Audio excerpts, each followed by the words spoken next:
I never get tired of talking to gappers, and I have a backlog of incredible people like Tanisha, who you'll hear from today, who have spoken to me about their gap year experience. I'm so excited for you to take a listen to Tanisha's story. I think it can be very relatable to so many students out there. So big thanks to Tanisha, who recorded this over a year ago with me, and it's only making it to air right now. So take a listen.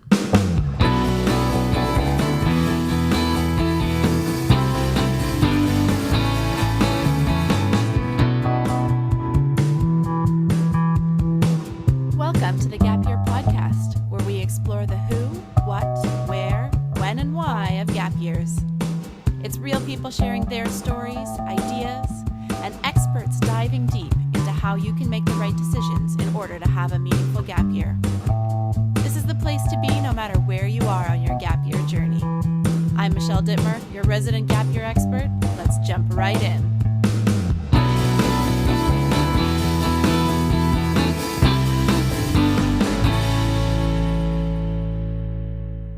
Hey there, and welcome to the Gap Year Podcast. I have an incredible guest with me today. Tanisha Bassan is coming to us, and she has so much experience under her belt on her gap year, and I'm so thrilled that she is spending some time to share her story with you today. So, Tanisha, thank you so much for being here. Thank you for having me. So I wanted to just give you an opportunity to share a little bit about yourself. Where are you coming from, and who is Tanisha?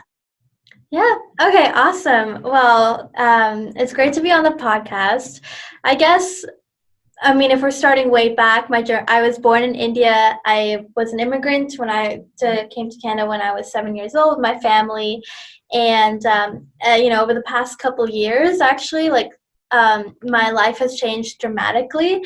When I was 16, I fell in love with this technology called quantum computing, realized that I want to do something bigger with my time on planet Earth.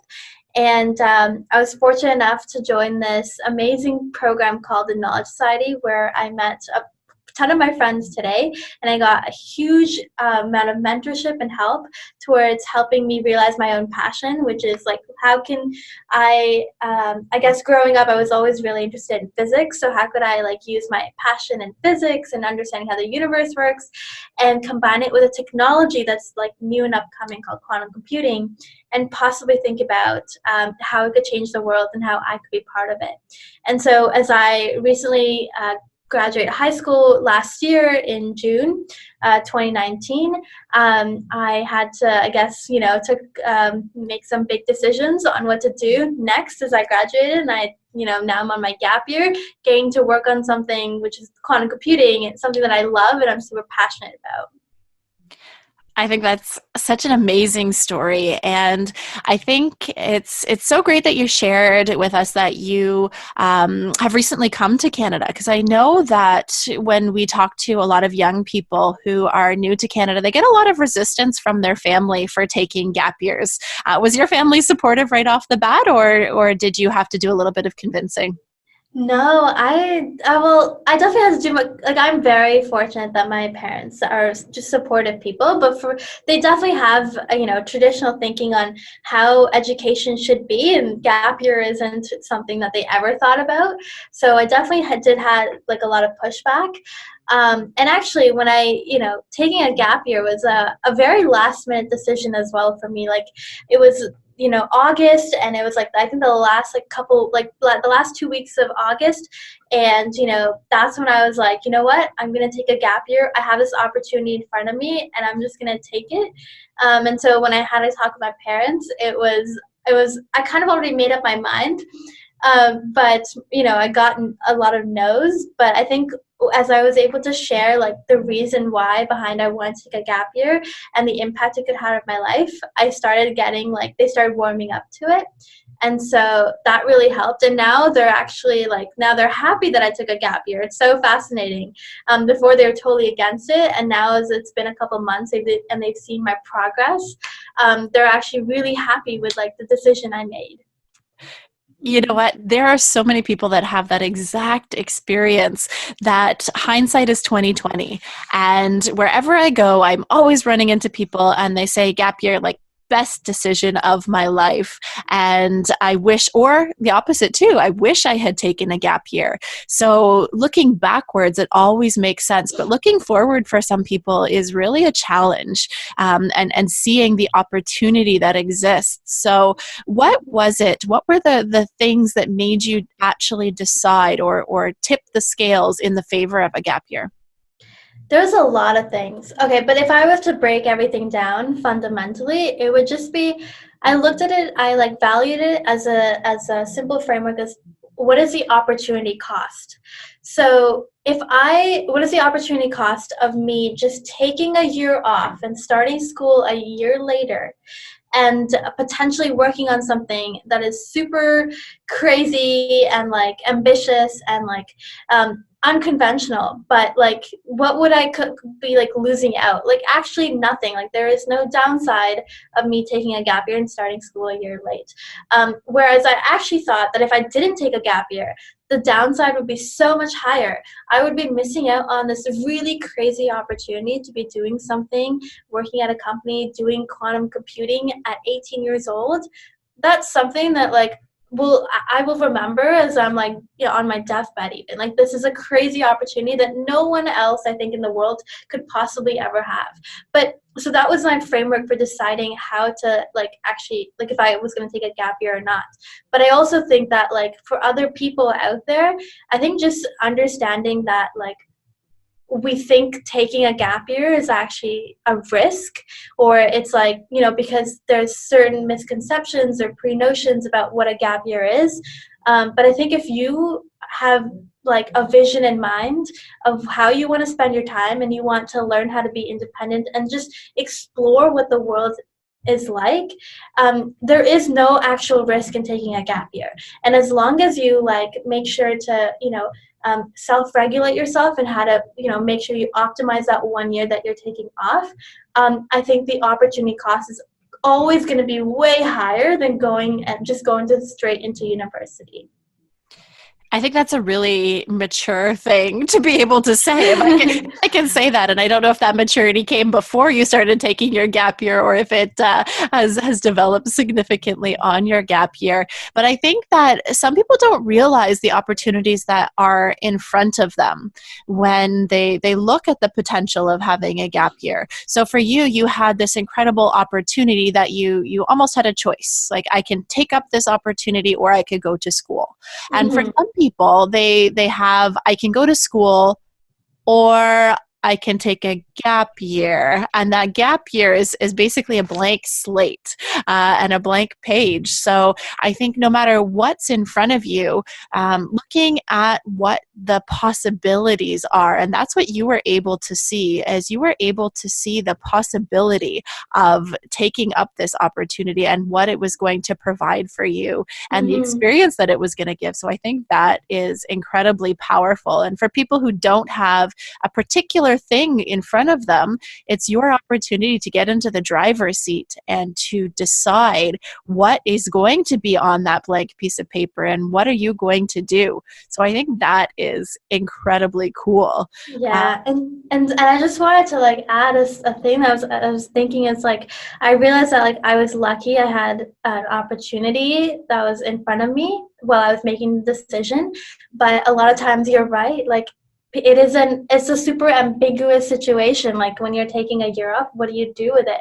But I do know, like now that I remember, like I thought about a gap year like way like months in advance, and I was like scared. Like I didn't even bring it up to my parents, but I do think that like once you start like learning how to structure potentially what your gap year will look like and you have plans set in motion, and that's kind of like how like, you know, when I had an opportunity in front of me, like that's what really helped me just be like, okay, this is a decision I make. But like, yeah, I think just this is just a random thought, but like even like thinking about like developing the skill of working through a super ambiguous unknown situation and structuring it is so valuable as well, and like how you can do that and actually like create opportunities for yourself, not be given them, and you know those are some of the thoughts I had while you were talking. I couldn't have said it better myself.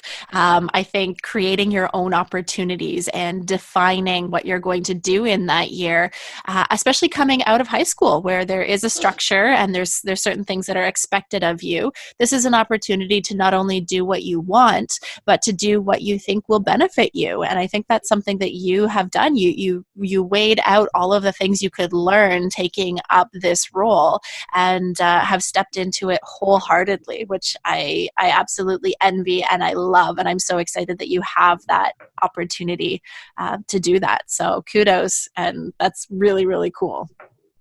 Thank you. Um, I was wondering if you could talk a little bit about maybe some of the other things that you've done on your gap year outside of working, because a lot of people who take their gap year, they find a job and they work, but there's a lot of hours of the day that maybe used to be taken up by homework or extracurriculars. So are there other things that you've picked up outside of your work, or is there's some social elements to your life that look a little bit different than they did in high school? Yeah, for sure. Okay, so I guess I'll try to paint a picture for how my year looks like. So actually, first I do want to just define like what I even do, I guess quickly. It's like, so I work at a quantum computing startup here in Toronto, and they're based out of actually a research lab in Harvard. So the headquarters is in Boston. And so I work with like some of the leading scientists and researchers in this field to help, I guess, develop like software platforms or like tools and algorithms that potentially can help like create like massive applications and impact on problems that quantum computers specifically can solve. And I won't go into what quantum computing is because that's a whole other conversation, but it's an interesting technology that will allow us to solve problems that we could never think about solving before, if I was to like put it very simply. So that's what I do. Thank you, because lots of Yeah. us don't understand quantum computing. Yeah, I'm just gonna say it's like a new type of computer that's gonna help us solve problems that were like basically impossible to solve before, but can be possible now. And that niche of like what kind of problems can I work on is very exciting to me. So that's kind of what I spend my time doing. Yeah, And and so no big deal at 18 years old, just taking on these giant problems with supercomputers that don't exist, no big deal.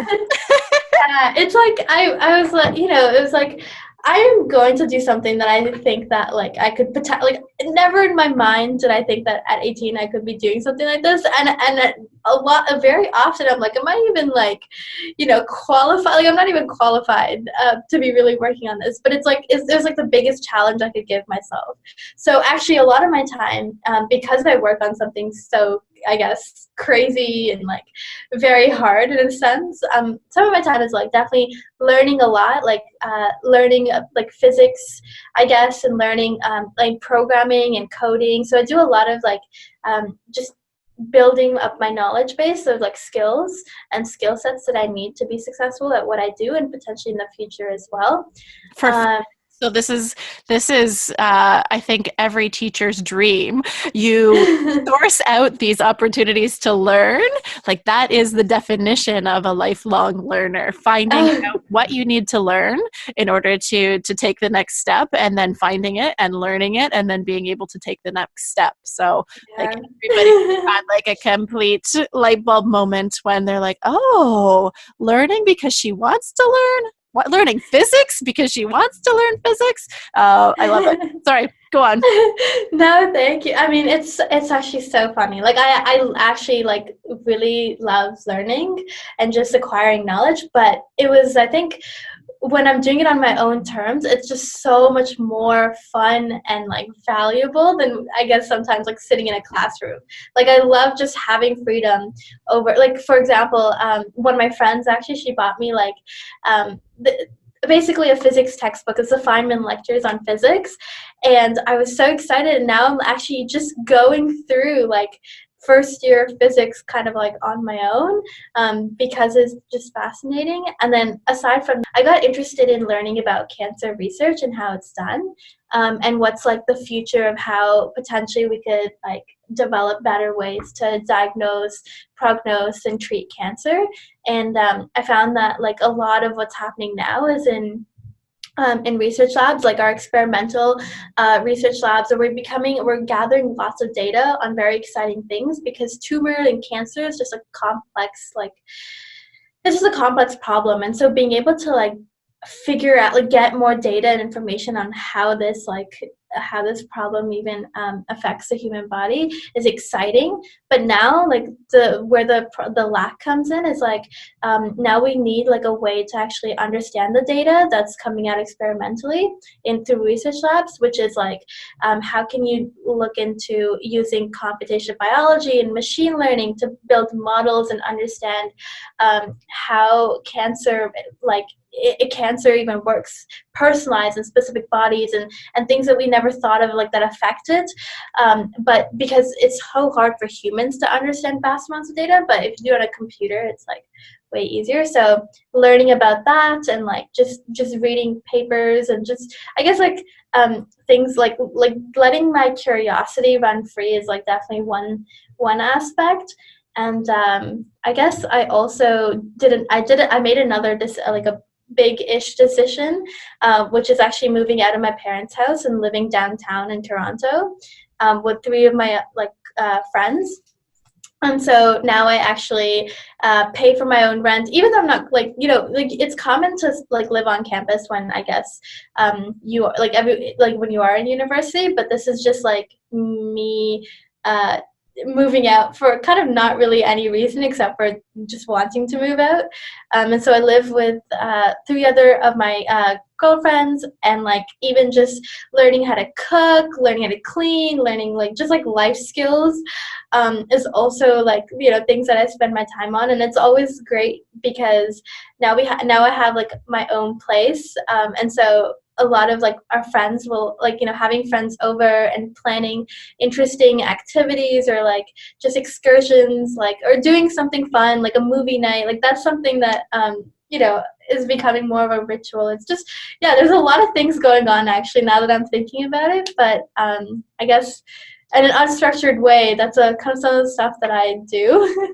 I love it. And I think that's important for people to hear, because sometimes they think that, like, when you're looking at a blank page, you're like, oh my goodness, what am I going to fill it with? What am I going to do every day if I don't have school and homework? And it sounds like you have a lot on your plate. And I love that you're able to let your curiosity drive where you want to go, what you want to do, what you want to see, what you want to learn. And Mm-hmm. building up those life skills. Moving out is a big deal, and the fact that you did that electively, that it's something that you felt you were ready for, and you were ready for that challenge, and stepping into it, and learning to live with roommates, and learning to cook and clean and pay rent and be accountable in different ways, is Mm-hmm. such a huge piece. And I think the other thing that I really wanted to highlight was the fact that you're still very social.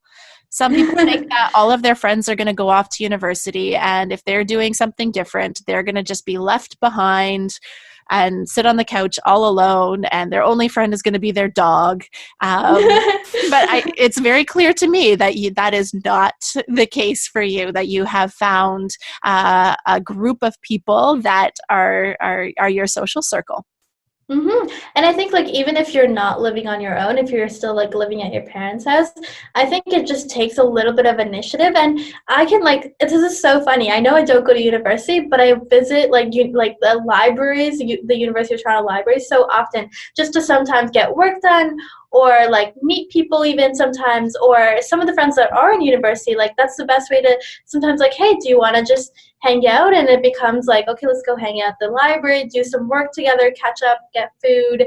Like, I think that it is very, like, you can still for sure like be social and like not be completely isolated if you think that you're the only one on a gap year and your friends are all in university. Yeah, you're not going to be a social outcast, that people are still Yeah. going to want to hang out with you. And especially if you can find ways to make some space for their workload and your workload, and figure out how to make it work, it can be really nice, to a really nice balance for everybody to see how the other side is living. Exactly. I love it. So I'm wondering if you could talk about some of the biggest challenges that you've encountered on your gap year journey. If you had to kind of highlight what some of the pieces maybe that you weren't expecting or things that were a little bit more difficult than you originally thought. Yeah, I'm gonna say right off the bat, I'm a very like emotional, sensitive person. I've had so many high lows all the time. Uh, so like like I actually don't like I guess not in a stressful way, but just like realizing that like sometimes uh you know stuff happens and then you have to deal with it. So I remember like just moving out the first couple weeks, I actually really missed my parents. I got sick one time and I was feeling feverish and like I couldn't go home because of the weather or something. And I started crying. I was like, oh, I really miss my parents. Like sometimes, like just like there was no one to like make. Like my mom would like make me soup, and I was like, I really miss that. But okay, so that's a very, I guess, like small case scenario. But I think that overall, the challenges, if I were to like categorize them, um, it would really be like, yes, I do have like some structure in my life without school, like with the work that I'm doing. But just knowing, like, I think a huge part that sometimes scares me is like, I am, time is passing you by. Am I optimizing it the most efficiently? So sometimes just like thinking about like, was I productive enough? Am I really getting what I want? Am I making progress towards some of the goals that I've set for myself? Those are those are some of the points that like I think struggles that I've had to like learn to live with. So and the way I got over them is actually trying to build better habits. So one of my goals was like trying to become more, I guess, like fit. And so going like figuring out a schedule to go to the gym or like, do like a class with some of my friends, like a workout class or something, and just setting habits and training that. Aside from that, I think I've gotten to also just learn how to be independent all by myself. And actually, and two interesting experiences that happened is because my company is based in Boston. I got to travel to Boston twice in the past like couple of months since I started, for like actually back just a week ago. I think I was in Boston, and that was like the first time I guess traveling all by myself and like living in a whole new city for a week, getting like also there for work, but then just meeting new people in a new city. I guess like that was just like, I guess like if I wanted to just like maybe like take look back, is like when you're on a gap year, you are you have some level of structure or no structure, and just like when things like life will continue happening to you, and like when like big scary things happen, is like how do you deal with that? And so like learning to be independent and traveling by myself was a big thing, I guess, in my life. And just like realizing that like if you're gonna be like away from your parents, like there are certain things that you have to like learn to grow up and just do for yourself. So like even now scheduling my own doctor's appointments and like doing things like that, like I don't know if everyone's doing it, but I know like my parents really scaffolded me a lot, so just like getting rid of that scaffold sometimes is really scary. And I think that at every moment, like loneliness sometimes comes in, like drops in, and then you feel a little sad, like am I actually missing out on some of the experiences my friends are having in university? And you feel a little, just seeing them have certain experiences that you're not having. But I think that like that's like there's a solution to all of these like challenges that come your way. And like some of the ways that I dealt with them was definitely like by just taking action, trying to like figure out like if I'm feeling lonely, then how do I go like make for more friends or meet some of my friends, etc. Yeah. I I think that it was so interesting listening to your answer to that question because you talk about these emotional needs. And I think that we don't give enough space to that in our lives. And as we're growing up, we're often told, like, you have to grow up and you've got to learn to do your laundry and do the dishes and pay your rent. And there are very tangible, physical things that are part of growing up. But being independent from your parents and learning how to be a grown up and make new friends or deal with being lonely. Those are also skills and also things that are happening over the course of this year for you that Yeah. are going to serve you. And I don't think we acknowledge that enough. We give lots of kudos and accolades for the physical things or the things that are very external, but there is a lot of emotional maturity and growth and pushing and getting out of your emotional comfort zone that happens. So thank you for sharing that, because that's Yeah. not something that is always front and foremost for a lot of people. And I have to say that I like in terms of like when you asked that question, like I had a little bit of trouble figuring out how to answer it because like if I really think back, like everything, it's like I am living my best life. Like there is actually no like real challenges that I'm really facing. I think that like I got to choose I got to make the my own decisions for where I want to be and what I want to do, and I get to make decisions on my own every single day. So and like I love what I'm doing, so I kind of like feel like in some ways like I'm definitely like so grateful and have so much gratitude for the life that I'm living. I think it's very extremely lucky. And I was like, but the challenges, like you can't like like the challenges that I mainly faced, they weren't like a single event or anything like that. It's just like the emotional things that I didn't like ever think that would have like I would experience, because I think we're so like, and at least in my home with my parents, there was so much your parents love you, they want to protect you, but once you like come out of that shell, like the amount of like flux of emotions and experiences and how you feel about them, like that's what kind of I think like what I had to learn to get over. And I think that like as these experiences happen, like they've just made me a stronger person. Like now I know how to like deal with stronger emotions that come out of absolutely nothing. Like one day you could be sitting at home, nothing actually ever like nothing happens, but you just feel a little sad because you're a little lonely, and you go on Instagram, you look at your friends and they're like having some having fun at university, and you're like, I'm on a gap year, and that's something that I'm choosing to miss out on. And so and just learning how to deal with some of those like things that come your way. What I'm hearing really strongly from you is this sense of resilience, that you're learning how to tackle these challenges, because challenges are going to come no matter where you are in your life, no matter what life path you're on.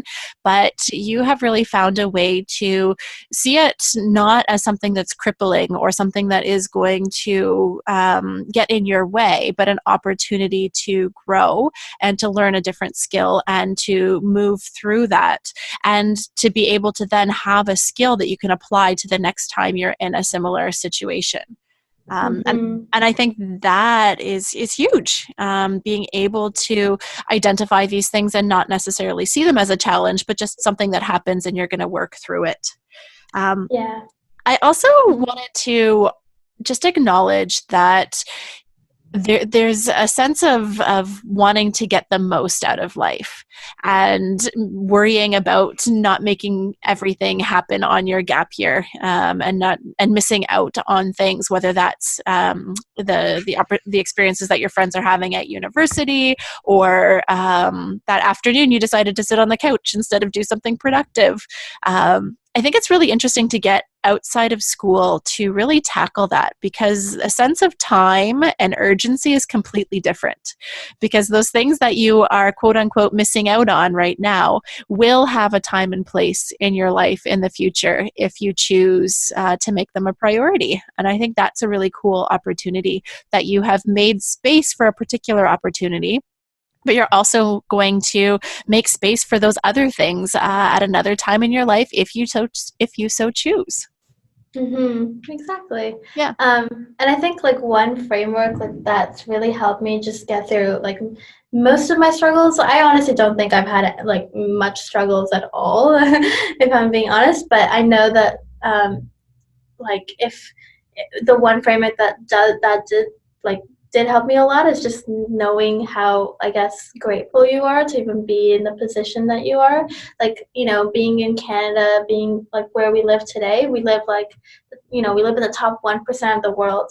and the fact that I, have the opportunity to even make a decision to take a gap year from school, is such a wonderful, like, it just, I guess I'm just like so grateful that like I'm even in that position. And so even like knowing that, like, yes, that, emotional things happen, and sometimes you have a lot of fear about, are you making the most of life, but you realize that, like, a lot of this, like, things, as long as you're working towards being a better person every day, things will work out. And it's sometimes so important to just like stop thinking about the negative things and just realize like how lucky and how, amazing it is to be where you are today, and the trajectory that you're taking. Like for me, even trying to like work at a workplace where I'm like probably surrounded by at least everyone else is at least 10 years older than me, even being in that environment, was a challenge. And then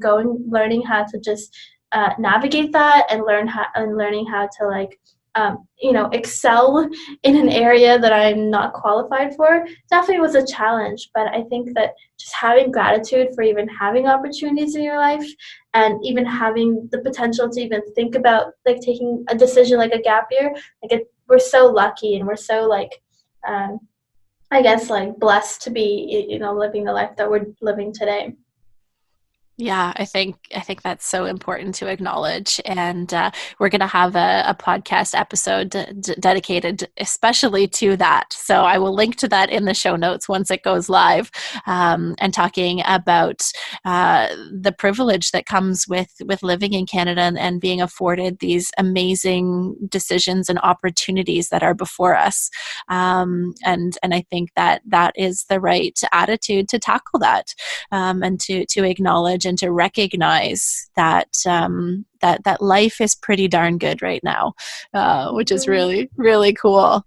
Maybe you could tell us a little bit about how you've grown and changed as a person. So I know you're mid gap year now, but you've had lots Mhm. of experiences. So I'm sure you're probably recognizing, or maybe your parents have told you that you've changed or grown. But maybe can you articulate what you've learned about yourself or the world, that maybe you wouldn't have had the opportunity to do if you had moved directly into post secondary? Yeah, for sure. Man, I have grown a lot for sure. Like probably I've grown the most as a person in the past couple months than probably like, that I think that I would have like probably in any year of my life actually. And I think that it's like I can see who I was as a person, like just like even during like this past summer, and the person who I am today. I'm so happy to be the person I am today. I think the way that I've changed, is that I used to be very risk adverse and very fearful, and sometimes didn't have the most amount of like own like self belief in myself, as well. And I guess going deeper into that would be like just not believing in myself, and like and my own potential of like, thinking that, oh, I could never do crazy things, like, oh, I could never do what I'm doing right now, like that's not a possibility ever, just not having that self belief. And but then as soon as I just, I guess, impulsively made the decision to take a gap year to move out, I started to realize that I'm I'm a way stronger person than I thought I was.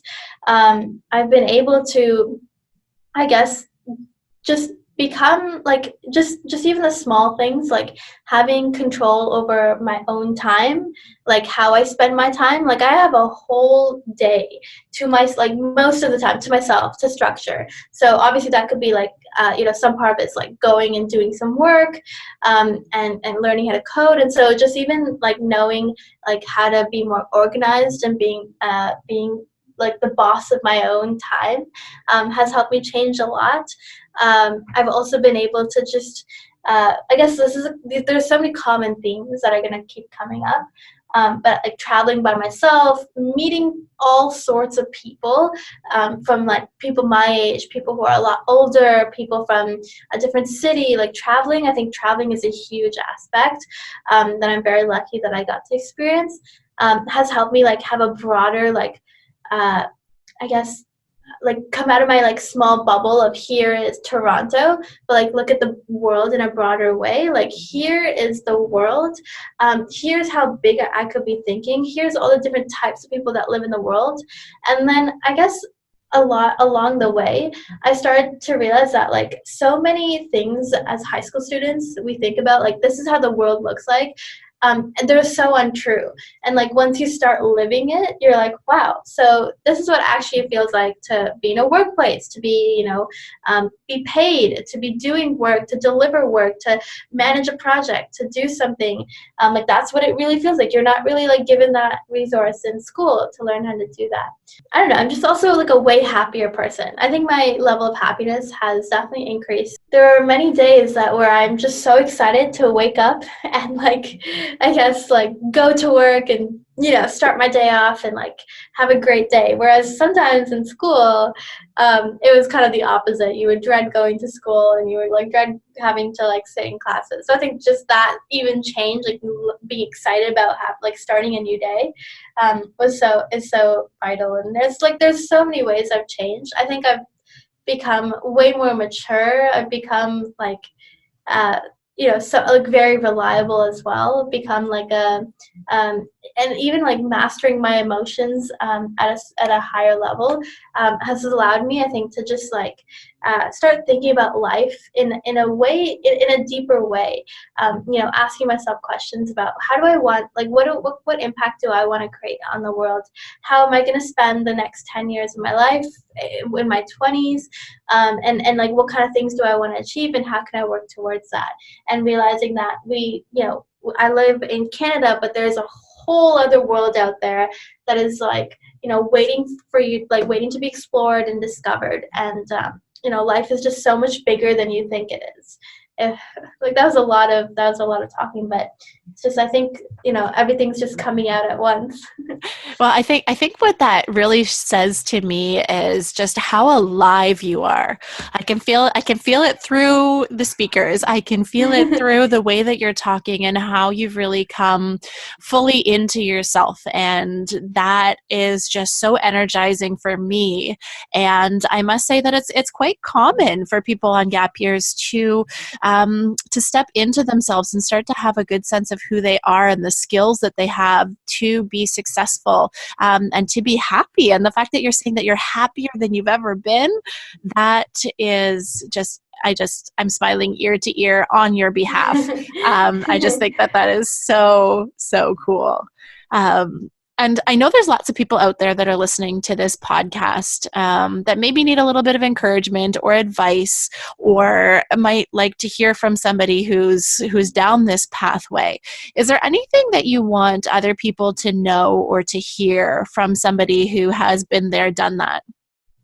Yeah, I think, okay, so hopefully this is relatable to a lot of people, but like I went to school, and I don't know if people know about what the IB program is, the International Baccalaureate, but I was in high school very academically focused, and that comes through the pressure my parents put on me in terms of like being very academic, making sure that like your grades are always good, you go into a good university. Like there was no chance that I would not be going to university. Like that thought didn't even cross their mind. And so but I started thinking about like, I'm still trying to figure out like what I want to do. I'm still trying to figure out like what interests me. Like I didn't have it figured out at 18. Like that's real. Like no one actually does. And this is a common theme, I guess. Yeah, I think that idea that nobody has it figured out. I am married with two kids and I still don't have it figured out. And the sooner we come to terms with that we are going to grow and evolve and change, and that's what makes life so interesting.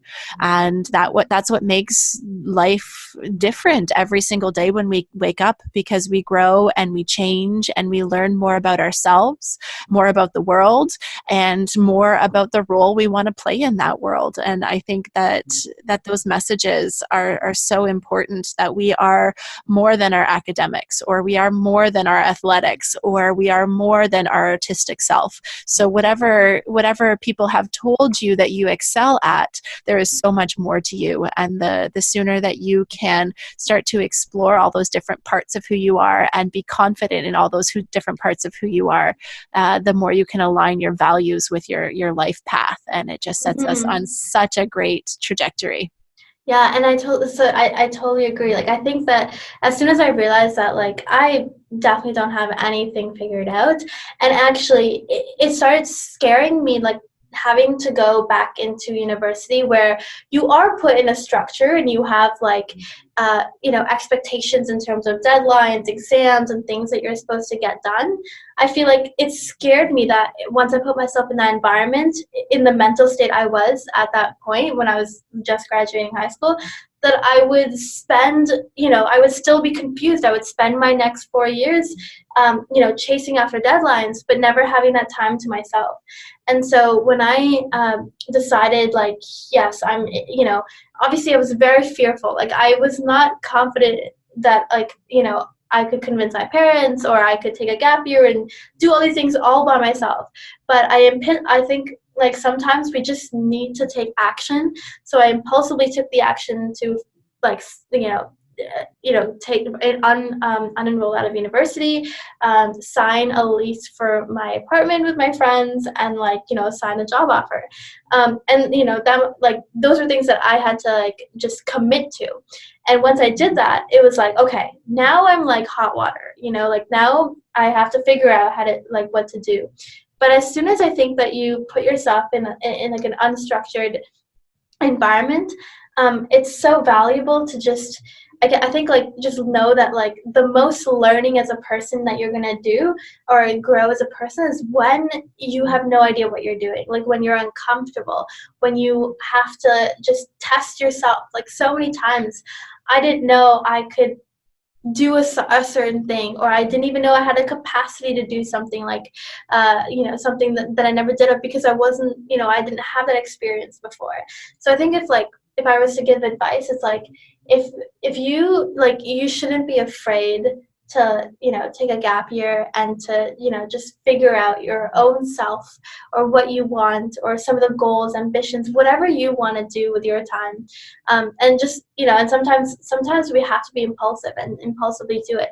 And then once you're in that position, once you know that, okay, I'm in a gap year, that's when we gotta, crack it down. And there's so many things that, like, resources out there that can help you understand, like, what could you be doing, spending your time. You could be traveling, you could be helping volunteer, you could do a job, you could potentially continue, I don't know, follow a passion, continue doing art, whatever it is. But letting yourself explore, I guess, the various depths of who you are and your personality that sometimes gets pushed down when it's put into a societal structure.